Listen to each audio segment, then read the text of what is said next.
Hello dear all, I am Santosh Wagh and welcome to channel Learn Easily by संध्या वाघ. आज आपण पाहणार आहोत class 10 mathematics part 2 मधील practice set 2.1 chapter आहे Pythagoras theorem. Pythagoras theorem साठी दोन प्रॅक्टिस सेट आहेत, त्यातला हा प्रॅक्टिस सेट 2.1 सॉल्व्ह करणार आहोत. परंतु 2.1 मध्ये देखील 10 क्वेश्चन्स आहेत आणि 10 क्वेश्चन्स आपण 3 व्हिडिओ मध्ये सॉल्व्ह करणार आहोत. तर हा पहिला व्हिडिओ आहे, त्यामध्ये आपण क्वेश्चन नंबर 1, क्वेश्चन नंबर 2 आणि क्वेश्चन नंबर 3 सॉल्व्ह करणार आहोत. आता लक्षात घ्या, पायथागोरस थेरम अतिशय सिंपल आहे आणि आपल्या प्रॅक्टिकल लाईफ मध्ये त्याचा फार उपयोग आहे. अतिशय इंटरेस्टिंग टॉपिक आहे. तर हा प्रॅक्टिस सेट सॉल्व्ह करत असताना आपल्याला वेगवेगळे कन्सेप्ट क्लिअर करायचे आहेत आणि त्या कन्सेप्ट क्लिअर करत असतानाच आपल्याला क्वेश्चन देखील सॉल्व्ह करायचे आहेत. तर पायथागोरस थेरम ह्या चॅप्टर मध्ये कुठले कुठले टॉपिक्स आपण कव्हर करणार आहोत ते एकदा आपण जस्ट रिवाइज करूया, त्यानंतर क्वेश्चन नंबर 1 सॉल्व्ह करूया. तर पायथागोरस थेरम मध्ये ह्या चॅप्टर मध्ये आपल्याला टॉपिक जे कव्हर करायचे त्या ठिकाणी मी नोट डाऊन केलेले आहेत. तर पहिला टॉपिक आपण कव्हर करणार आहोत पायथागोरियन ट्रिपलेट. यावर आपल्याला क्वेश्चन नंबर 1 आहे. क्वेश्चन नंबर 1 सॉल्व्ह करत असताना आपण याची डिटेल्स इन्फॉर्मेशन घेऊया. त्यानंतर similarity and right angle triangle हा टॉपिक देखील कव्हर करणार आहोत. थेरम ऑफ पायथागोरियन मीन आणि Pythagoras theorem, application of Pythagoras theorem आणि अपोलोनियस थेरम हे आपण प्रॅक्टिस सेट 2.2 मध्ये क्लिअर करणार आहोत. तर आपण क्वेश्चन नंबर 1 पाहूया. त्यामध्ये आपल्याला पायथागोरियन ट्रिपलेटवर क्वेश्चन आहे. तर पायथागोरियन ट्रिपलेट म्हणजे काय हे आधी आपण समजून घेऊया आणि त्यानंतर क्वेश्चन सॉल्व्ह करूया. तर आपल्याला पायथागोरस थेरम माहिती आहे, आपण आधीच्या स्टँडर्ड मध्ये ते स्टडी केलेलं. तर पायथागोरस थेरम काय सांगतो? हा थेरम आहे तो राईट अँगल ट्रायंगल, ज्या ट्रायंगल मध्ये एक अँगल 90 डिग्री असतो त्याच्यासाठी हा पायथागोरस थेरम आपण यूज करतो. In a right angle triangle the square of the hypotenuse is equal to the sum of the squares of remaining two sides. अतिशय simple theorem आहे की जो आपण आधी स्टडी केलेला आहे. तुमच्या लक्षात आलं असेल, कुठला एक ट्रायंगल घ्या की जो राईट अँगल ट्रायंगल आहे, म्हणजे ज्यामध्ये एक अँगल 90 डिग्री आहे. बाकीचे अँगल किती असले तरी चालतील, परंतु एक अँगल 90 डिग्री पाहिजे. तर ह्या ट्रायंगल मध्ये काय दिलेलं आहे, जो हायपोटेनियस आहे म्हणजे 90 डिग्रीच्या अपोजिट साइड जी आहे त्याला आपण हायपोटेनियस म्हणतो. हायपोटेनियस म्हणतो म्हणजे ह्या हायपोटेनियसचा स्क्वेअर जर आपण केला in a right angle triangle the square of the hypotenuse, याचा जर स्क्वेअर केला म्हणजे AC चा स्क्वेअर केला तर तो स्क्वेअर इक्वल असतो कशाच्या? Sum of the squares of remaining two sides. Remaining two sides कुठलेही AB आहे याचा स्क्वेअर प्लस BC चा स्क्वेअर. हा अतिशय सिंपल पायथागोरस थेरम आपण या ठिकाणी पाहतोय. तर हा पायथागोरस थेरम आपल्याला माहिती आहे, हा आपण स्टडी केलेला आहे, हे आपल्याला इक्वेशन देखील माहिती आहे. मग आपल्याला एक ऍडिशनल कन्सेप्ट या ठिकाणी क्लिअर करायची, ती म्हणजे पायथागोरियन ट्रिपलेट. आता ट्रिपलेट म्हणजे काय, तर 3 नंबर्स जेव्हा असतात त्याला आपण ट्रिपलेट असं म्हणतो. तर काय दिलेलं आहे, in a triplet of natural numbers, हे फार महत्वाचं आहे. नॅचरल नंबर्स हा वर्ड फार महत्वाचा आहे. If the square of largest number is equal to the sum of the squares of remaining two numbers, then the triplet is called the Pythagorean triplet. आता triplet म्हणजे 3 नंबर्स, कुठलेही 3 numbers घ्या, फक्त natural numbers पाहिजे. आता suppose आपण घेतले 4, 7, 10, हे 3 नंबर्स आहेत, याला आपण ट्रिपलेट म्हणणार. परंतु हे ट्रिपलेट पायथागोरियन ट्रिपलेट आहे की नाही हे कसं फाइंड आउट करणार? तर यामध्ये जो लार्जेस्ट नंबर आहे, या ठिकाणी लार्जेस्ट नंबर 10 आहे, या 10चा स्क्वेअर जर इक्वल असेल कशाच्या? Sum of the squares of remaining two numbers, ह्या दोघांच्या स्क्वेअरच्या सम इतका जर याचा स्क्वेअर असेल तर ह्या ट्रिपलेटला काय म्हणायचं आपण? पायथागोरियन ट्रिपलेट म्हणायचं. पण कधी कंडिशन काय आहे? मोठा जो नंबर आहे, लार्जेस्ट नंबर जो आहे त्याचा स्क्वेअर रिमेनिंग टू नंबरच्या स्क्वेअरचे ऍडिशन इतका पाहिजे, तर त्याला आपण ट्रिपलेट पायथागोरियन ट्रिपलेट म्हणणार. फक्त कंडिशन काय आहे? नॅचरल नंबर्स आपल्याला पाहिजे. या ठिकाणी फ्रॅक्शन आपल्याला घेता येणार नाही. नॅचरल नंबर्स कुठले कुठले असतात तुम्हाला माहिती आहे. आपल्याकडे नंबर लाईन आपण स्टडी केलेली आहे. नंबर लाईन आपली सिंपल आहे, बरोबर आहे की नाही? सेंटरला 0 आहे आणि नॅचरल नंबर्स 1 पासून चालू होतात. 1, 2, 3, 4 अप टू इन्फिनिटी पॉझिटिव्ह साईडला. त्याला आपण हे जे नंबर्स आहेत 0 त्यामध्ये येत नाही, नॅचरल नंबर मध्ये 0 येत नाही. जर 0 इन्क्लूड केला तर त्या सेटला आपण होल नंबर सेट म्हणतो. तर 1 पासून इन्फिनिटी पर्यंत जे काउंटिंग नंबर्स आहेत यामध्ये फ्रॅक्शन येत नाही, म्हणजे 1.5 हा नंबर येणार नाही, 2.7 हा नंबर येणार नाही.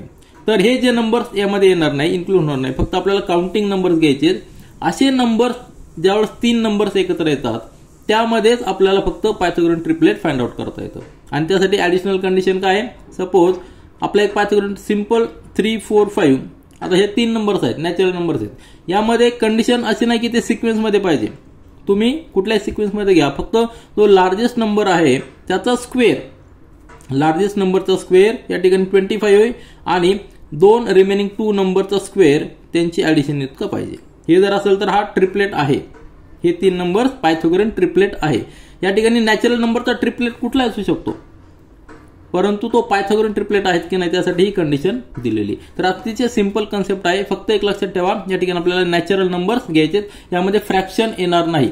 फ्रॅक्शनचे देखील ट्रिपलेट असतात, परंतु ते पायथागोरन ट्रिपलेटमध्ये येत नाही. यासाठी नॅचरल नंबर्स फक्त आपल्याला बेसिकमध्ये पाहिजे.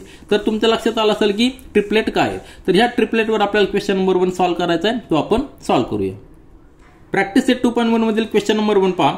आयडेंटिफाय विथ रिझन दिलेलं आहे.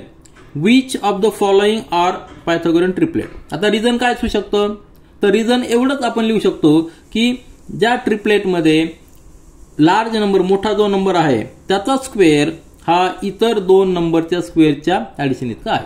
एवढंच रिझन असणार. हे जर ट्रू झालं तर आपण त्याला म्हणणार की पायथागोरन ट्रिपलेट आहेत. सगळे जर पेअर पाहिले, 6 सब क्वेश्चन्स आहेत, हे सगळे नॅचरल नंबर्स आहेत, काउंटिंग नंबर्स आहेत, म्हणून आपण याला पायथागोरस ट्रिपलेट आहेत की नाही ते चेक करूया. तर त्यासाठी काय करावं लागणार आहे, पहिलं एक्झाम्पल घेऊया, आन्सर्स आपण सुरुवात करूया. अतिशय सिंपल आहे. पहिलं ट्रिपलेट दिलेलं आहे 3 4 5. हा ट्रिपलेट आहे कारण 3 नंबरचा ग्रुप आहे, म्हणून आपण ट्रिपलेट म्हणणार. आता हे सगळे नॅचरल नंबर्स आहेत. आपल्याला काय करायचं, जो लार्जेस्ट नंबर कुठला आहे, आता आपण डेफिनेशन पाहिलेली की 3 नंबर जे आहेत त्यातला आपल्याला लार्जेस्ट नंबर आधी सुरुवातीला फाइंड आउट करायचा आहे. तर लार्जेस्ट नंबर कुठला आहे, 5 आहे. लार्जेस्ट नंबर इज 5 हे आपल्याला माहिती आहे. मग त्याचा square, largest number 5. Next step काय असणार आहे, 5 चा स्क्वेअर घ्यायचा. 5 चा स्क्वेअर इज इक्वल टू 25. आपण याला इक्वेशन नंबर 1 देऊया. आता त्यानंतर आपल्याला काय करायचंय, रिमेनिंग जे 2 नंबर्स आहेत त्यांच्या स्क्वेअरची ॲडिशन करायची. रिमेनिंग 2 नंबर्स काय आहेत, 4 आणि 3 आणि 4, बरोबर आहे की नाही. म्हणजेच काय, 3 square plus 4 square is equal to किती येणार आहे, 9 प्लस 16 म्हणजेच काय येणार आहे 25. याला काय देणार आपण, इक्वेशन नंबर 2. आता इक्वेशन नंबर 1 आणि इक्वेशन नंबर 2 याची राईट साईड इक्वल आहे. म्हणजेच काय झालेलं आहे, 5 square is equal to 3 square plus 4 square, म्हणजे लार्जेस्ट नंबरचा स्क्वेअर हा रिमेनिंग 2 नंबरच्या स्क्वेअरच्या ॲडिशन इतका आहे. म्हणजेच हे काय असणार आहे, पायथागोरन ट्रिपलेट असणार आहे. हे फक्त आपल्याला वर्डिंगमध्ये व्यवस्थित लिहायचं आहे.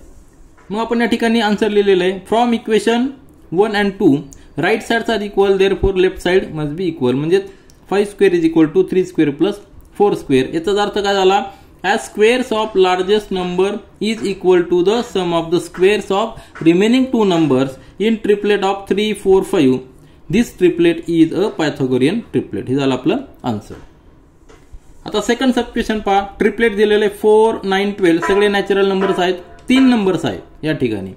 तर 3 नंबर्स हे जे ट्रिपलेट आहे ते पायथागोरन ट्रिपलेट आहेत की चेक करायचं. म्हणजे काय करायचं आपल्याला, जो लार्जेस्ट नंबर कुठला आहे 12, 12 चा स्क्वेअर घ्या.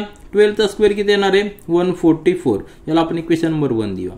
आणि त्यानंतर सेकंड इक्वेशन आपल्याला फाइंड आउट करायचं आहे, म्हणजे रिमेनिंग 2 नंबरच्या स्क्वेअरची ॲडिशन करायची. रिमेनिंग 2 नंबर्स काय आहेत 4 आणि 9. म्हणजेच काय 4 स्क्वेअर प्लस 9 स्क्वेअर किती येणार आहे, 4 चा स्क्वेअर 16 प्लस 9 चा स्क्वेअर 81 म्हणजे इक्वल टू 16 म्हणजे 97. बरोबर आहे ना. याला इक्वेशन नंबर 2 देऊया.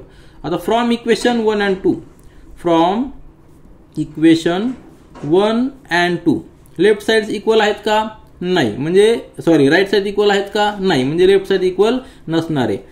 12 square is not equal to 4 square plus 9 square. म्हणजे मोठा नंबर जो आहे, लार्जेस्ट नंबर आहे, त्याचा स्क्वेअर रिमेनिंग 2 नंबरच्या स्क्वेअरचे ॲडिशन इतका इक्वल नाही. म्हणजेच आपण आन्सर या ठिकाणी लिहू शकतो की this triplet is not a Pythagorean triplet. हे ट्रिपलेट आहे परंतु पायथागोरियन ट्रिपलेट नाही. पायथागोरियन ट्रिपलेट का म्हणतो आपण याला, तुमच्या लक्षात आलं असेल, कारण की पायथागोरस थेरम आपल्याला माहिती आहे की काय सांगतो, जो लार्जेस्ट साईज आहे, हायपोटेन्यूस ही लार्जेस्ट साईज आहे.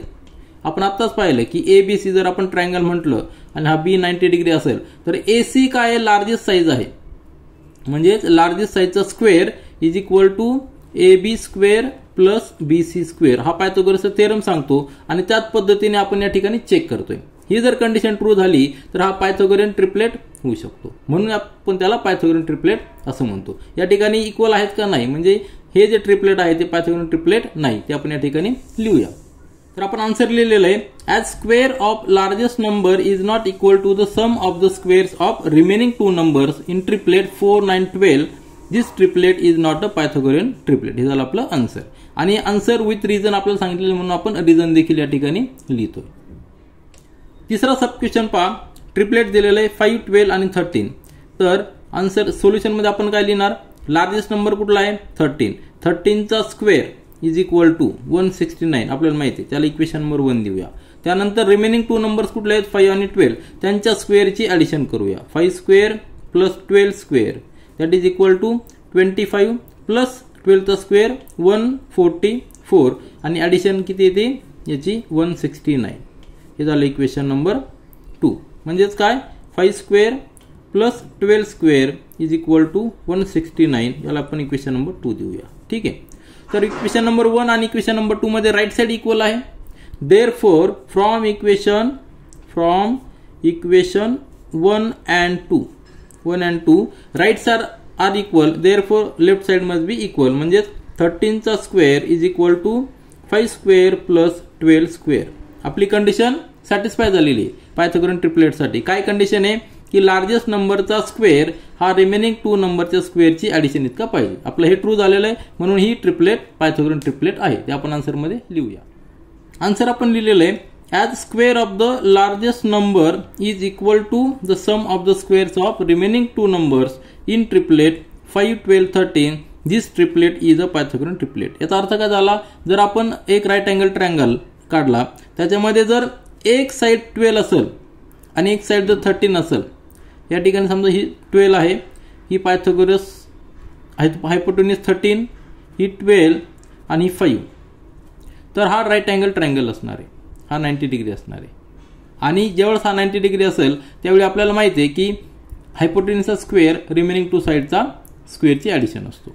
म्हणजेच हा पायथागोरन ट्रिपलेट का म्हणतो, कारण की यामध्ये 90 डिग्री जर आपण ट्रायंगल काढला तर 3 साइड जर आपण अशा पद्धतीने काढल्या तर हा 90 डिग्री येतो, म्हणून याला पायथागोरन ट्रिपलेट असं म्हणायचं. आता जर आपण सेकंड एक्झाम्पल पाहिलं, सेकंड एक्झाम्पल मध्ये काय 4, 9, 12 या ठिकाणी आपण सॉल्व्ह केलेलं आहे. 4, 9, 12 याचा जर आपण ट्रायंगल काढला 3 साइडचा, एक साइड जर आपण 4 घेतली, दुसरी साइड समजा आपण 9 घेतली.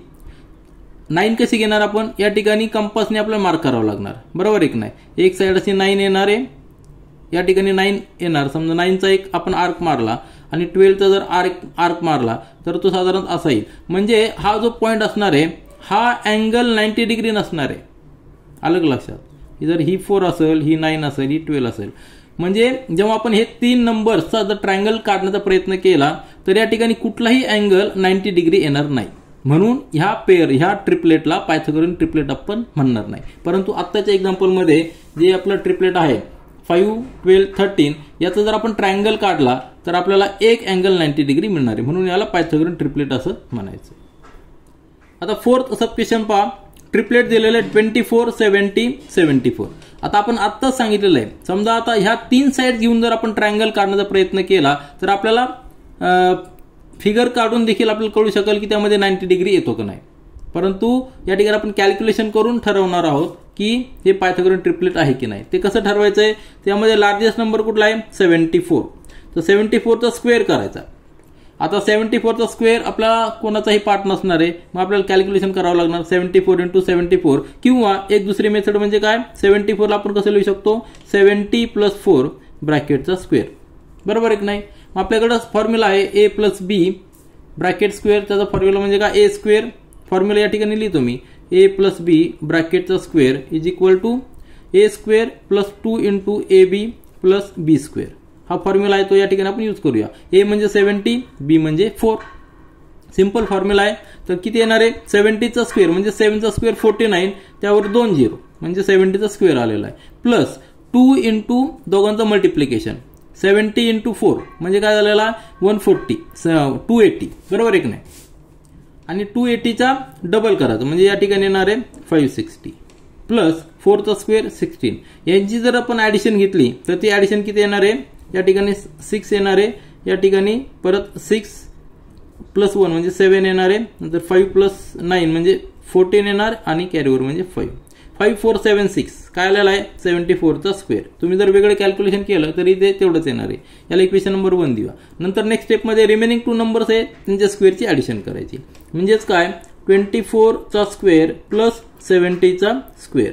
आता या ठिकाणी पहा 24चा स्क्वेअर आपल्याला माहिती आहे, आपला पाठ आहे की 576 हा 24चा स्क्वेअर आहे, प्लस 70चा स्क्वेअर म्हणजे काय 7चा स्क्वेअर 49 आणि 2 0. सिंपल आहे. यांची जर ॲडिशन केली तर या ठिकाणी काय येणार आहे 6 7 4 आणि 5. म्हणजेच काय 24चा स्क्वेअर प्लस 70चा स्क्वेअर इक्वल टू 5476. याला इक्वेशन नंबर 2 देऊया. आता फ्रॉम इक्वेशन 1 and 2 बरोबर आहे की नाही.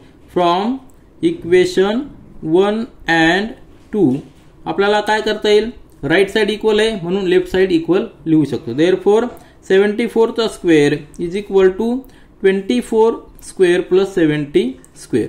म्हणजे ह्या ट्रिपलेटमध्ये लार्जेस्ट नंबरचा स्क्वेअर हा रिमेनिंग 2 नंबरच्या स्क्वेअरची सम जर केली तर तेवढा येतो. आता ही जर कंडिशन असेल तर आपण म्हणू शकतो की हे 3 नंबर जे आहेत ते पायथागोरन ट्रिपलेट आहेत. तर आपण आन्सर या ठिकाणी लिहूया. तर आन्सर आपण लिहिलेलं आहे as 74 square is equal to 24 square plus 70 square.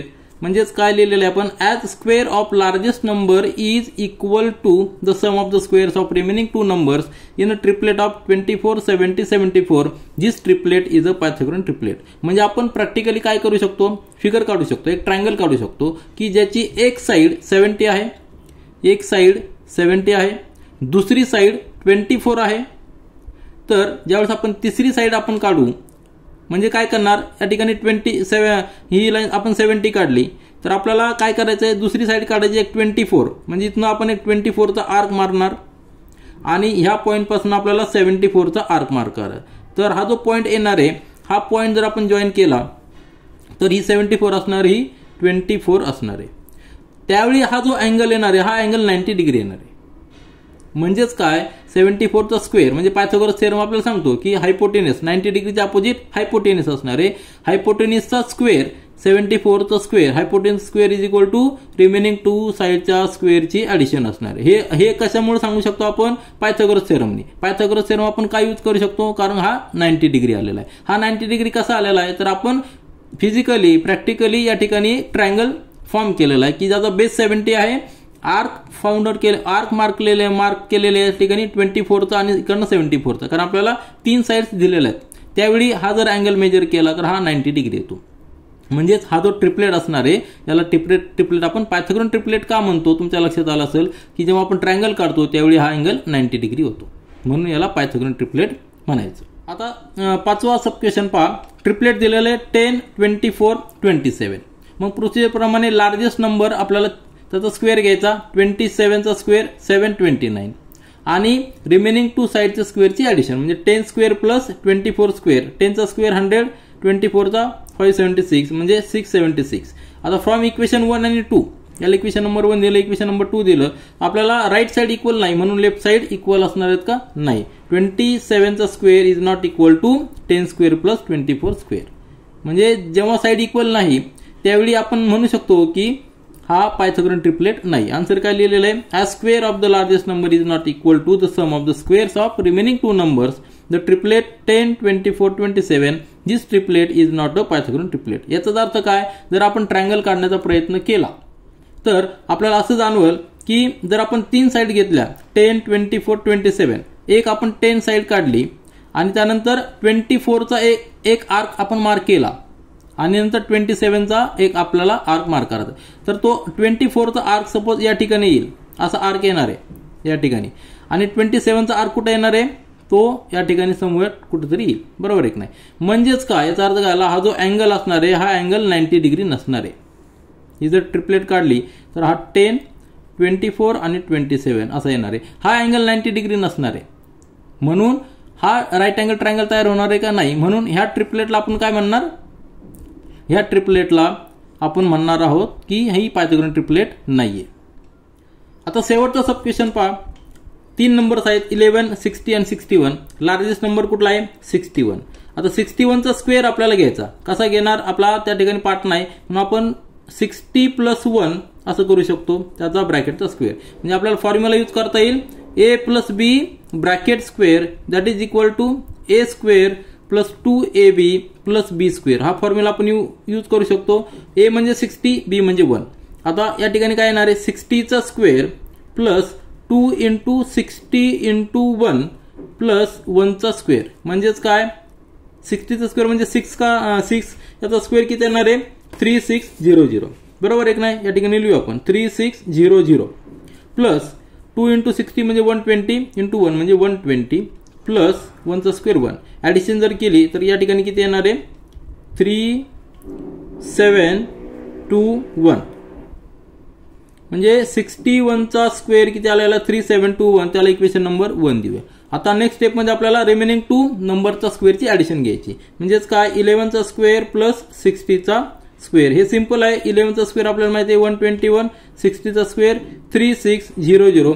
Addition जर केली तर येणार 3721. याला इक्वेशन नंबर 2 देऊया. आता फ्रॉम इक्वेशन 1 and 2 राईट, तर आपण आन्सर या ठिकाणी लिहिलेलं आहे. From equation 1 and 2 right sides are equal, 3721 3721 म्हणजे left side must be equal. म्हणजे 61चा square is equal to 11 square plus 60 square. Answer काय असणार आहे, as square of largest number is equal to the sum of the squares of remaining 2 numbers. The triplet 11 60 61 this triplet is a Pythagorean triplet. अतिशय simple आहे. जेव्हा आपण एक triangle काढू त्यावेळी 3 साइड जर आपण काढायचा प्रयत्न केला, या ठिकाणी सपोज 11 जर आपण काढली, ही जर 11 साइड आपण काढली तर आपल्याला 60 आणि 61 दोन साइड्स काढायचे. म्हणजे आपल्याला आर्क मार्क करायचे. बरोबर आहे ना. जेव्हा आपण 60चा आर्क मारू तो समवेअर या ठिकाणी येईल आणि 61चा आर्क जर मारला तर तो समवेअर या ठिकाणी येईल. आणि हा जो पॉईंट जर आपण जॉईन केला, हा पॉईंट या पॉईंटला, तर हा जो ट्रायंगल तयार होणार आहे हा ट्रायंगल असणार आहे right angle triangle.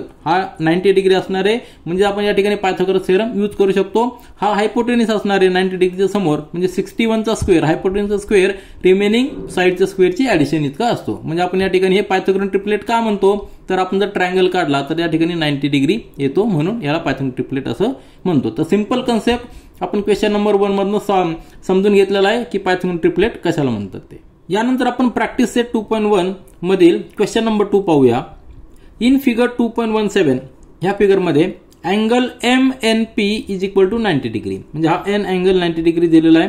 Segment NQ, जी segment NQ is perpendicular to segment MP. म्हणजे MP सेगमेंटला ही परपेंडिक्युलर, हा अँगल 90 डिग्री आहे.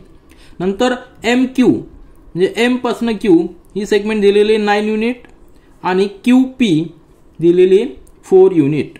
फाइंड NP आपल्याला फाइंड आउट करायची. आपण त्याला X असं समजूया. तर फिगर पाहिल्यानंतर तुमच्या लक्षात येईल या ठिकाणी एक राईट अँगल ट्रायंगल आहे आणि त्यानंतर या ठिकाणी पुन्हा एक परपेंडिक्युलर टाकून पुन्हा 2 राईट अँगल तयार झालेले आहेत. म्हणजे MNQ आणि QNP हे 2 नवीन राईट अँगल ट्रायंगल तयार झालेले आहेत.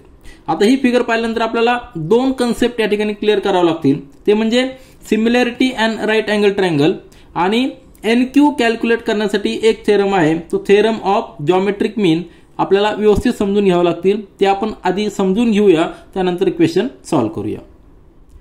तर पायथागोरस थेरम मधला हा एक कन्सेप्ट आपण क्लिअर करतोय, तो म्हणजे similarity and right angle triangle. काय दिलेला आहे theorem, in a right angle triangle, कुठल्याही एका राईट अँगल ट्रायंगल मध्ये if the altitude is drawn to the hypotenuse then the 2 triangles form are similar to the original triangle and to each other.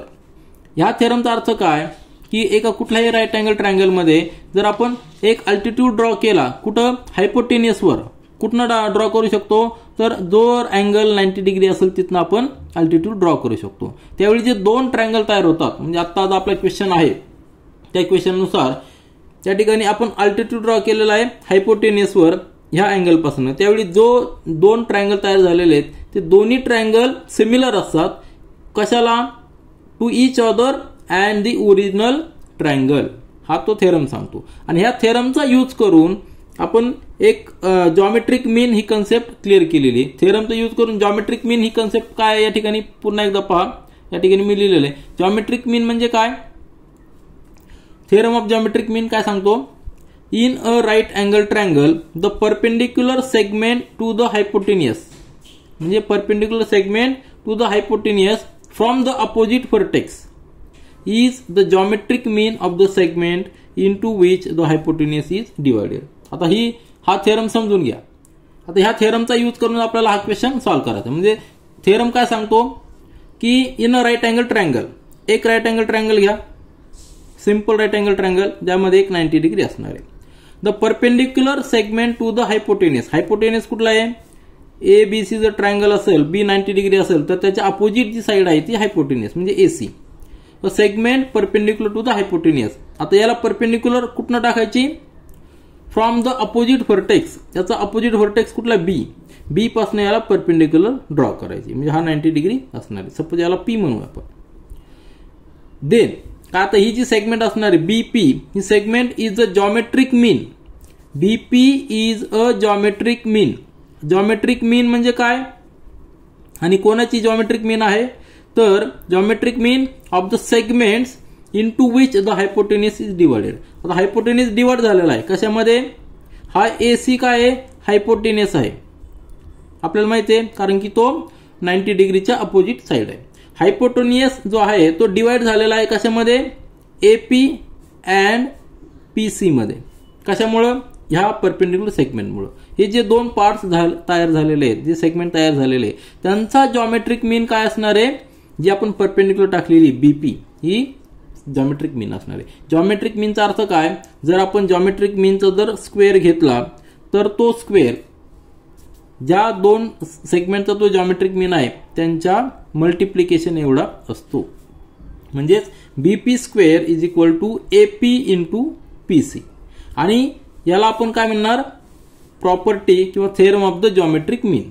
आणि ह्या प्रॉपर्टीचा, ह्या थेरमचा use करून आपल्याला हा क्वेश्चन सॉल्व्ह करायचा आहे. आणि हे प्रूव्ह करण्यासाठी आपण जो आधीचा थेरम पाहिलेला आहे, आता जस्ट आधी थेरम पाहिलेला की similarity of a right angle triangle, ह्या थेरमचा यूज करून theorem of geometric mean prove केलेला आहे. आणि त्याचं डिटेल एक्सप्लेनेशन आपल्या टेक्स्टबुकमध्ये व्यवस्थित दिलेलं आहे. फक्त आपल्याला लक्षात काय ठेवायचंय की आपल्याला जॉमेट्रिक मीन जेव्हा जेव्हा येईल त्यावेळी आपल्याला हा फॉर्म्युला लक्षात ठेवायचा की जी काय परपेंडिक्युलर टाकलेली आहे आपण परपेंडिक्युलर सेगमेंट, ती जॉमेट्रिक मीन असणार आहे.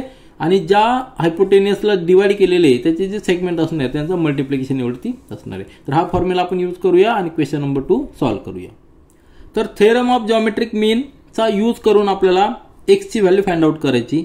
म्हणजेच या ठिकाणी हा राईट अँगल ट्रायंगल आहे कारण की एन हा 90 डिग्री दिलेला आपल्याला, आणि एन पासून हायपोटेनियसवर आपण परपेंडिक्युलर ड्रॉ केलेला. N Q is a perpendicular to M P आपल्याला या ठिकाणी दिलेलं आहे. म्हणजे या ठिकाणी आपण जॉमेट्रिक मीनचा थेरम यूज करू शकतो. हा जो परपेंडिक्युलर आहे तो परपेंडिक्युलर म्हणजे NP is a geometric mean of two segments M Q आणि क्यू पी. तर या ठिकाणी आपण सिंपल मध्ये काय लिहू शकतो की N Q square is equal to M Q into Q P. हा फॉर्म्युला यूज करून आपण एन क्यू ची व्हॅल्यू फाइंड आउट करू शकतो. तर आपल्याला व्यवस्थित या ठिकाणी लिहायचं ते आपण लिहूया. तर या ठिकाणी आपण लिहिलेलं आहे गिवन, या फिगरनुसार किंवा या दिलेल्या स्टेटमेंटनुसार आपण गिवन दिलेलं आहे की in triangle M N P angle M N P is equal to 90 degree आपल्याला गिवन आहे. Therefore triangle M N P is a right angle triangle आणि segment N Q is perpendicular to M segment M P हे देखील आपल्याला given आहे. आणि M Q 9 Q P 4 आपल्याला दिलेलं आहे आणि फाइंड आउट करायचं आपल्याला segment N Q find out करायचं आहे. मग सोल्युशन मध्ये काय लिहिलं आपण, as triangle M N P is a right angle triangle कारण हा 90 डिग्री आहे आणि N Q is perpendicular to M P, बरोबर आहे की नाही. Therefore we can use a theorem of geometric mean. Theorem of geometric mean आत्ताच आपण एक्सप्लेन केलेला आहे. त्यानुसार आपण लिहू शकतो N Q square is equal to M Q into Q M, कारण की एन क्यू हा जॉमेट्रिक मीन असणार आहे दोन सेगमेंटचा. मग एम क्यू 9 क्यू पी 4 दिलेला आहे, त्या ठिकाणी पुट करूया. आपल्याला value of N Q square येणार आहे. N Q square is equal to 36. दोन्ही ठिकाणी आपण जर स्क्वेअर रूट घेतला तर N Q is equal to 6. म्हणजे आपलं आन्सर काय असणार आहे, N Q is equal to 6 हे आपलं आन्सर असणार आहे. तुमच्या लक्षात आलं असेल या ठिकाणी आपण theorem of geometric mean study केलेला आहे आणि त्याचा उपयोग करून required value of N Q आपण फाइंड आउट केलेली आहे. यानंतर प्रॅक्टिस सेट 2.1 मधील क्वेश्चन नंबर 3 पहा. इन फिगर 2.18 ह्या फिगरमध्ये अँगल QPR इज 90 डिग्री, म्हणजे QPR हा 90 डिग्री म्हणजेच हा ट्रायंगल राईट अँगल ट्रायंगल झालेला आहे. सेगमेंट PM ही segment PM is perpendicular to segment QR. आता QR काय असणार आहे? हायपोटेन्यूस असणार आहे, कारण की या ठिकाणी 90 डिग्रीच्या अपोजिट साइड असतील त्याला आपण हायपोटेन्यूस म्हणतो. आणि QMR हे कोलिनियर, बरोबर. QMR एका स्ट्रेट लाईन मध्ये आहेत. PM is equal to 10. PM म्हणजे जी परपेंडिक्युलर टाकलेली आपण या ठिकाणी 90 डिग्री आहे, हा 90 डिग्री आहे, ही 10 दिलेली आहे. QM ही सेगमेंट 8 दिलेली आहे. Find QR. मग आपण आता जो थेरम पाहिला आहे की थेरम ऑफ जॉमेट्रिक मीन, त्यामध्ये काय आहे, कुठल्याही राईट अँगल ट्रायंगल मध्ये जर आपण हायपोटेन्यूस कधी असतो, जर तो ट्रायंगल राईट अँगल ट्रायंगल असेल तर त्या हायपोटेन्यूस वर जर आपण अपोजिट व्हर्टेक्स पासून परपेंडिक्युलर टाकली तर ती हायपोटेन्यूसला डिवाइड करते 2 पार्ट मध्ये. मग ही जी परपेंडिक्युलर लेंथ असते, परपेंडिक्युलर सेगमेंट असते, ती सेगमेंट डिवाइड केलेल्या 2 पार्टचा जॉमेट्रिक मीन असते. आपल्याला तो जॉमेट्रिक मीनचा थेरम आत्ताच आपण स्टडी केलेला आहे, तर त्याचा उपयोग करून आपल्या ठिकाणी फाइंड आउट करायचे. तर त्यावेळी काय करणार आपण काय करणार, जॉमेट्रिक मीनचा थेरम यूज करून MR आपल्याला फाइंड आउट करता येईल, कारण की QM आणि MR यांचा जॉमेट्रिक मीन PM आहे. पण आपल्याला काय विचारलंय, त्यांनी QR विचारलं, म्हणजे टोटल लेंथ विचारलेली आहे. आपल्याला फक्त दोघांची ऍडिशन करावी लागेल आणि आपला आन्सर येईल. बऱ्याच वेळा काय होतंय, आपण गडबडीमध्ये फक्त MR कॅल्क्युलेट करतो आणि आन्सर सोडून देतो, परंतु फायनल आन्सर काय विचारलं हे व्यवस्थित लक्षात ठेवा. तर आपण या ठिकाणी कन्सेप्ट तुमचा क्लिअर झालेला असेल जॉमेट्रिक मीनचा, आपण या ठिकाणी सोल्युशन लिहूया. तर आपण गिवन या ठिकाणी लिहिलेलं आहे, इन ट्रायंगल QPR, या ट्रायंगल मध्ये QPR मध्ये आपल्याला QPR हा अँगल दिलेला आहे 90 डिग्री, म्हणजेच हा ट्रायंगल काय झालेला आहे, राईट अँगल ट्रायंगल झालेला आहे. आणि राईट अँगल ट्रायंगल मध्ये अजून एक कंडिशन दिलेली की PM म्हणजे PM is perpendicular to QR, where QR is a hypotenuse, कारण की 90 डिग्रीच्या समोर आहे. मग अशी जर कंडिशन असेल तर आपण थेरम ऑफ जॉमेट्रिक मीन या ठिकाणी यूज करू शकतो. आता गिवन अजून काय काय दिलेलं आपल्याला, QMR हे कोलिनियर आहेत, तिन्ही पॉइंट्स QMR कोलिनियर आहेत. आणि PM ची लेंथ दिलेली 10, नंतर QM दिलेला 8, आणि आपल्याला फाइंड आउट करायचं QR फाइंड आउट करायचं. दिस QR म्हणजे पूर्ण हायपोटेन्यूस आपल्याला लेंथ फाइंड आउट करायची. मग using the theorem of geometric mean काय यूज करू शकतो, कारण की triangle QPR is a right angle triangle आणि PM is perpendicular to QR, where QR is a हायपोटेन्यूस.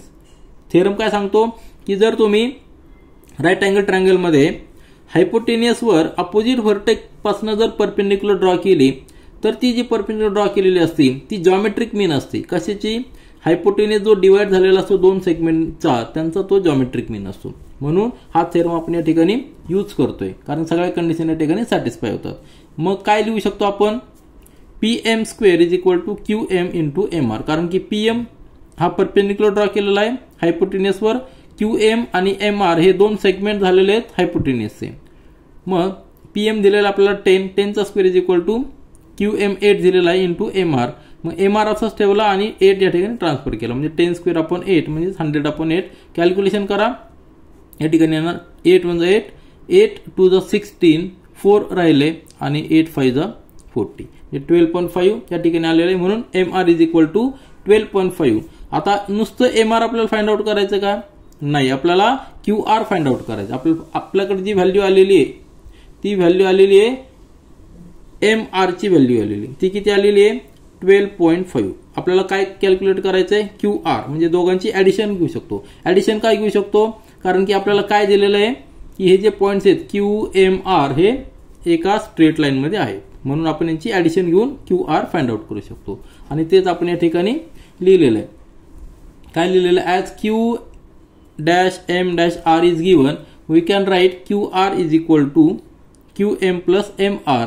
QR आपला 8 दिलेला आहे, QM 8 दिलेला आहे, MR आपण 12.5 या ठिकाणी फाइंड आउट केलेला आहे. दोघांची ऍडिशन आलेली 20.5 आणि आपल्याला हेच आन्सर लिहायचं होतं. QR इज इक्वल टू 20.5 हे आपलं फायनल आन्सर आहे. This is all for this video. Thank you.